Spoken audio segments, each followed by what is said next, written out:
So hello everybody, and today we're going to do another unboxing, this time of Legendary Encounters, a Firefly deck building game. Now, you may be wondering why I got this, because in another video I said that I hadn't really liked the film and the series, which is true.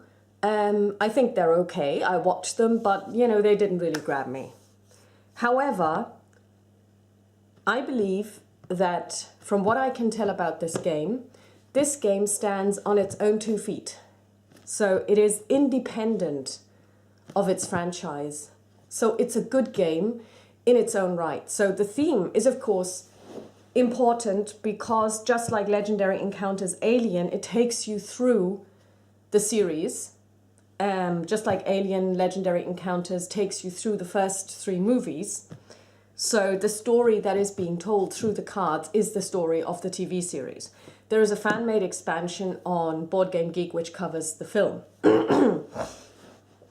But still, I believe that from what I can see, first of all, I really like the Legendary Encounter system. And I know that they have kind of expanded on it in this game. I really want to play the game because I think I like the mechanics of it. And in addition, I read a review of the Buffy the Vampire Slayer Legendary game, and somebody said, well, I don't think anybody will buy this who doesn't like Buffy. So it's basically just the theme that would attract people. Now, I have to disagree. While I have the first 4 seasons of Buffy on DVD and the 5th one on VHS, yes, I'm that old, and I really liked the series, and I'm actually rewatching it because I'm also playing through the Buffy the Vampire Slayer game. I would say that it's wrong to think that the legendary Buffy game cannot stand on its own. Of course, you get an additional, I guess, thrill out of it when you see the characters and when you see scenes from the films that you or the series that you remember. But mechanically speaking, Legendary Buffy is a game that can stand on its own 2 feet. And in order to disprove this, I would call it allegation, I've decided to get Legendary Encounters, a Firefly deck building game because I'm not a fan of the series, but I think that mechanically speaking, the Legendary and LE games are well enough made to attract a fan base despite maybe even despite the theme.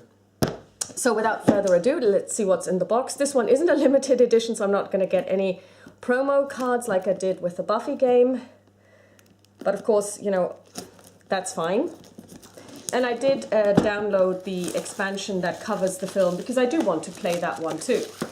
So this one is, I would say, almost a mixture of the Legendary Buffy and the Legendary Encounters. In the Legendary Encounters Alien, as you may remember, you have an avatar who's not a member of the film. So it's like the synthetic, the medic, I think we have a scout, we have a soldier type person, but they are all unnamed and they're not part of the films.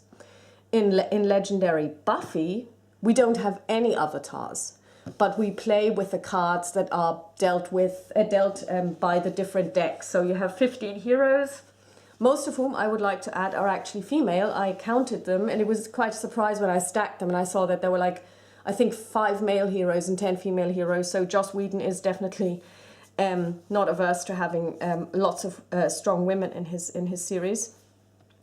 And Legendary Encounters Firefly gives you an avatar which comes from the series, so you can play as one of the protagonists of the series, or the film, I guess. And it also delivers crew cards which are not related to the avatar you're playing. So if you have, let's say, Inari, and she's the only character whose name I know, Inari as an avatar, so you're playing as Inari, the cards that you can recruit will not come from her deck. So it's again a very different mechanic. So let's see what's in the box. Of course, we have the rule book, which is small. It's like it's got a sorting guide, which is good. It clocks in at 25 pages. Last one is about scoring, campaign variant, adjusting difficulty.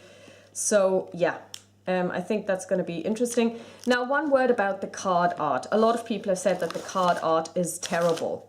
I have to say that I don't like the art of Legendary Encounters Aliens, the expansion. It's even worse than the one in the base game. So since they decided, or maybe even for copyright reasons, not to have pictures from the, or stills from the actual movie or the series like they did with Buffy, they have these drawn cards, and I can't even tell you if they look like the people from the series, if they look like the actors, because I wouldn't know, because I can't remember. So first of all, we have the player map.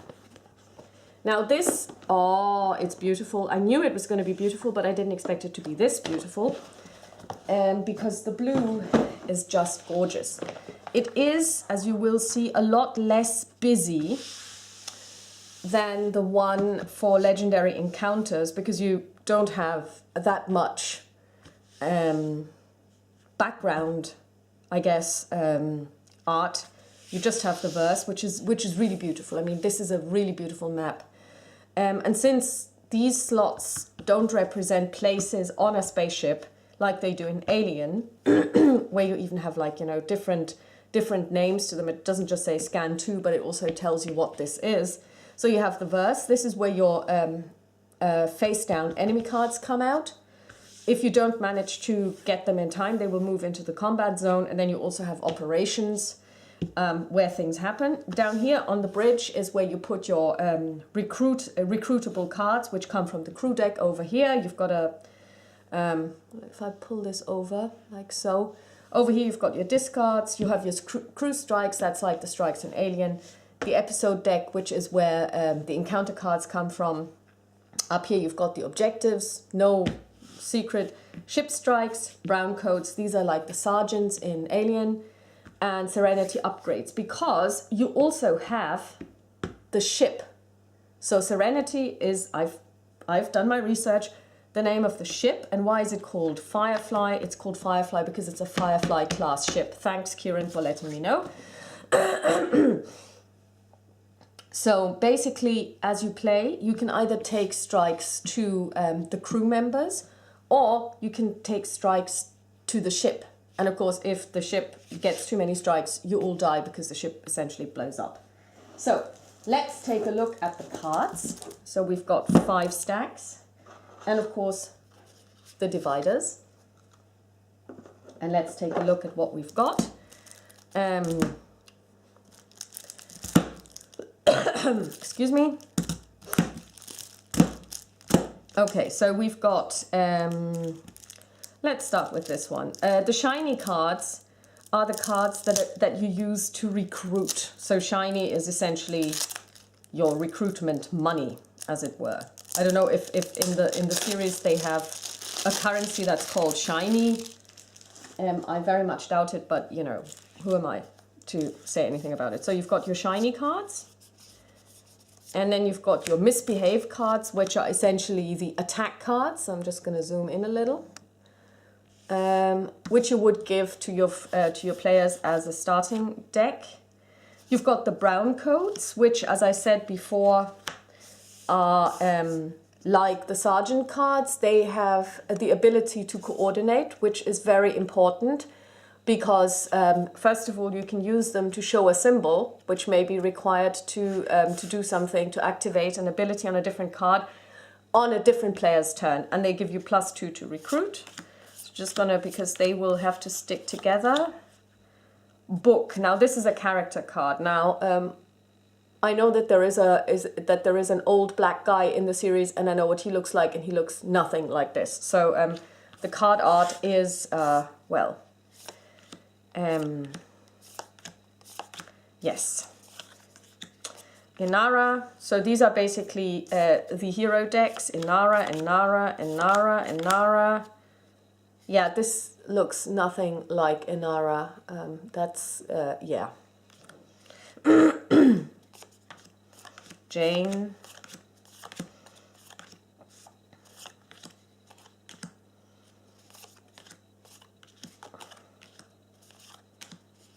Mal.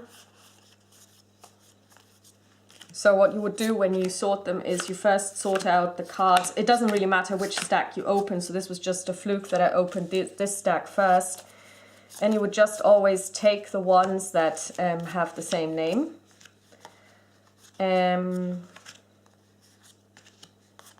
Zoe. Then here you have the avatar cards. So these are the actual cards that you would have as your avatar when you play. So you've got a Mal. We'll put him on his... So we've got a Mal, we've got a Zoe, we've got a Wash, a Jane, a Kaylee, an Inara, who looks like a very muscled midget in this drawing. Book and Simon and River, and that's it. Then we've got the episode card, Serenity. So this is basically the game itself is played along the different episodes of the series. So this is episode 1, part 1, episode 1, part 2, episode 2, episode 3, episode 4, episode 5, episode 6, 7, 8, 9, 10, 11, 12, 13, 14. Okay, so these are the actual episode cards. You want to keep them to one side. So here are the hero cards. So we're just gonna put them to one side. Because now it's going to get interesting, because now begins the sorting of the cards, which I'm going to put the shinies and the brownies and the misbehaves over here. Brownies, brown coats, I mean. I call them brownies because shiny and brownie, that sounds funny. Okay, so let's take a look. We have Serenity Part 1. So these are all the cards that would come out of the event deck, or episode deck as they call it. Serenity Part 1A. So I can already see that the print is much better because you can actually read the stuff. Because I remember when I was trying to do this for Alien, I found it really, really difficult to do this because the print was so small. So they've obviously taken on board the feedback from people saying, well, it's so small you can hardly read it. Do something about it.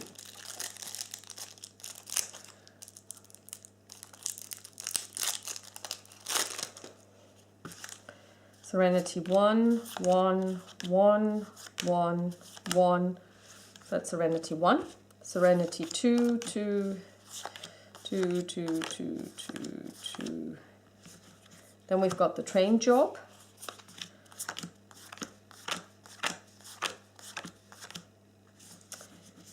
Then we've got Bushwhacked.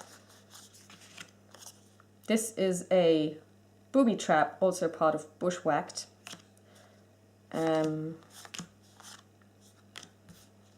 Bushwhacked A. Shindig B. I wonder if there's a Shindig A. Then we've got Safe C.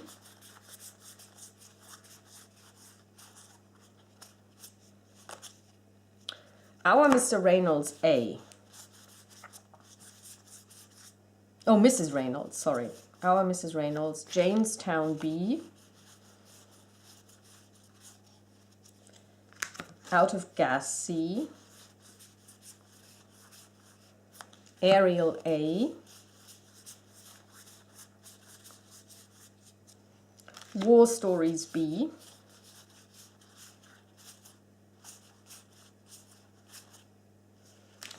Trash C. And here we can continue with Trash C because that's the next one over here.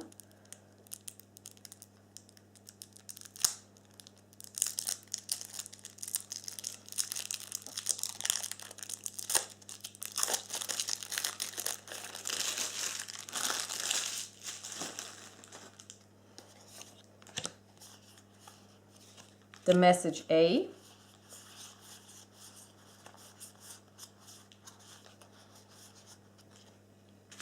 Heart of Gold B. And I guess if you're a fan of the series, this means something to you. It doesn't to me. But like I said, that shouldn't make it impossible for me to enjoy the game. Objects in space C. Take on passengers, side job. Yes, there are side jobs which you can put into the deck, and these side jobs give you credits or give you some ability, and if you want to reduce the difficulty, you can put in more side jobs. Side job, side job, side job, side job. And here we start getting into the crew strike area. So these are wounds that you can take. Another side job. Crew strike, crew strike, crew strike, crew strike, crew strike, crew strike, crew strike, crew strike, crew strike, crew strike, crew strike, more, more, more. And you are a ship strike. So as I said, you can also get strikes against the Serenity. And these are these cards which you would then put on top of the Serenity to actually show that she's been attacked and has suffered damage. These are, yes, another thing that of course you don't find in any of the other games. You can also upgrade the Serenity. So these are upgrade cards that you can buy.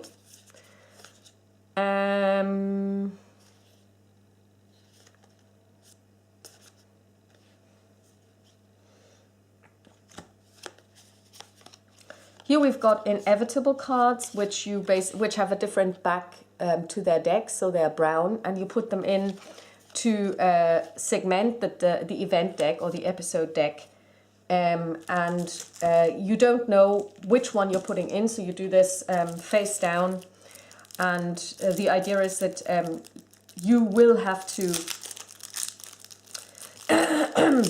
face them. There is nothing you can do about this. You will be attacked by them. So here we've got talents. Now talents is something that is, I don't know if it's if it was introduced here or if it exists in Predator, but talent, there are two types of cards. One is talent and one is flaw.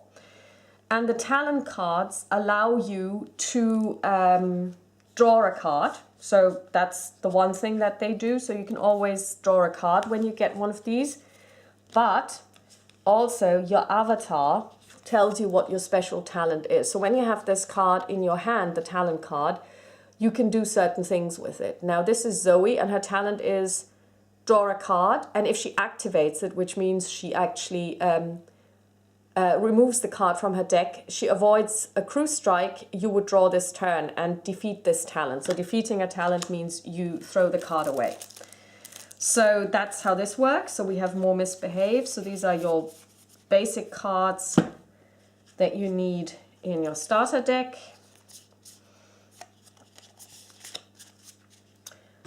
And then we have more crew cards. We've got more book cards, Inara cards, and Jane cards. So essentially, I think we've gone through all of the different cards. I mean, the flaws I haven't seen yet, but I don't really need to show you them. It's just a card that says flaw. And when you draw this card and when it's in your hand, you have to act on it. But you, here it is, these are flaw cards. When you have it in your hand, you have to activate it. And something happens, but once this flaw has struck, as it were, you discard the card and put it away. And you actually defeat it. Flaw, Memories of War, move the leftmost card into the verse in the combat zone, and then you actually get rid of the flaw. As far as I know, I've watched people play it, and this is how they played it, but of course I haven't read the rules yet. So here are more crew cards, and I won't bore you with me just going through them. Oh, they're not only crew cards, these are also more story cards for the event deck. So yeah, essentially, again, what you have to do is you have to be careful when you sort these cards.